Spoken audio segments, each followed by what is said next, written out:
And just welcome to another video on my YouTube channel. This is the start of a series that probably won't be out every week, but when I feel like there's something to talk about, I will post a video. It'll add on to this series. This series is going to be called FPL Outside of the Box. So it's basically differentials, but there's a bit more to it than that. It's kind of differentials and also teams that we could target with good fixtures that maybe people aren't necessarily talking about in the FPL community on YouTube or on Twitter, etc. So there's two teams I want to focus on today for Crystal Palace and Fulham. Now, these are mainly down to fixtures and blank game weeks, etc. And we'll get into the details of that as we go on. But Crystal Palace, the first one that I want to bring up is I'm not really seeing anyone talking about the fact that Crystal Palace in their next 7 games have got Sheffield United at home, Burnley at home, and Luton at home. So that is the 3 promoted clubs all at home in the next 7 game weeks. Now, it might be glamorous to look at teams with double game weeks, but this looks like a really good opportunity to jump onto a Crystal Palace player.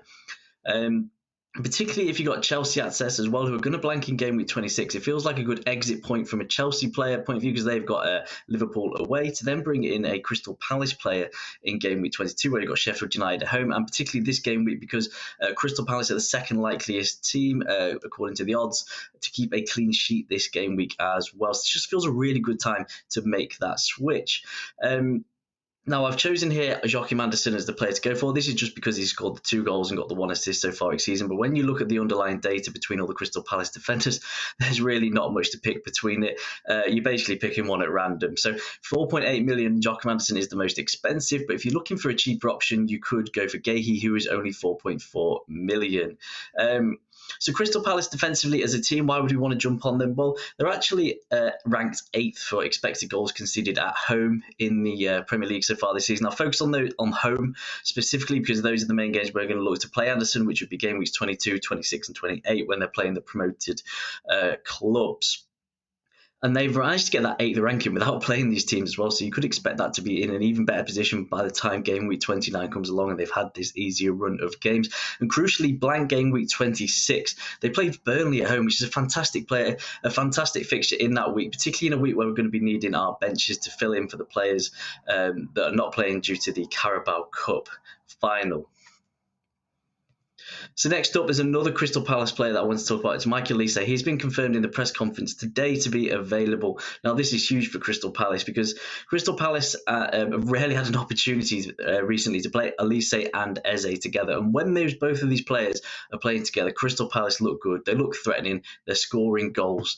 Olise, every time that we have seen him this season, has looked really dangerous. And you can see this from the underlying data here. We've got an XG per 90 of 0.39 and an XA per 90 of 0.31. Now, this is a slightly smaller data set based on the fact that obviously he's not played that many games. He's only got 5 starts so far this season, but he does feel like when you watch him, he's passing the eye test as well. And when the fact that, he's on the direct free kicks, indirect free kicks, taking some of the corners as well, he seems like a really good option at Crystal Palace for all the reasons that we mentioned before when they've got these really good run of games coming up. As a team overall, fine, they're only 14th for expected goals, but as I said before, I think that will improve greatly with the fact that Eze is going to be there alongside Olise as well to really help Crystal Palace start scoring some goals. He's got points per match of 6.1, which is really good start for Olise as well so far, and at 5.9 million, this could be a really good pick, I feel. Now, I mentioned before about maybe taking out Chelsea players because it felt a good time to get off them and then maybe get on Palace. Well, you're probably not going to get rid of Cole Palmer. He's on the penalties. He's such good value. People have got a lot of value built up in him. But there's people out there with maybe someone like Sterling in their team. This could be a good opportunity to jump off someone like Sterling and bring in Michael Olise.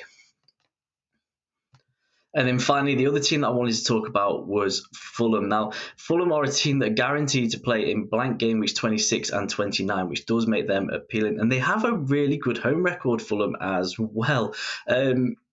So this could be a good opportunity to jump on someone like Anthony Robinson to try and get some clean sheets from a Fulham point of view. Again, I've listed their home expected goals conceded because I think that's when you're likely to play them, or at least at Everton home and then Bournemouth at home fixtures that you got there. And they're actually ranked 6th for that in the Premier League so far this season. So they have been good at home defensively. He's chipped in with 3 assists, not huge, but for 4.4 million, it doesn't feel like that bad of an option. You feel like we're bringing in Robinson, you're kind of front-ending your points with the fixtures there at Everton, Burnley and Bournemouth.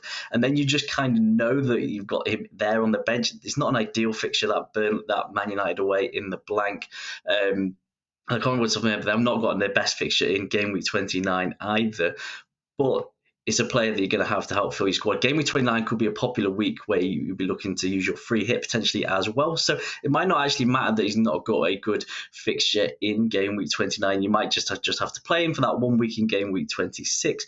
But you'll be kind of safe in the knowledge that you've hopefully banked up some points in the weeks prior to that, which has made that transfer worthwhile. And who knows, maybe he'll fluke a clean sheet at Man United away or pop up with an assist or something like that. So those would be my 3 under the radar kind of picks. And the 2 teams that I'm interested in are the most, as I said, are Fulham and Crystal Palace at the moment.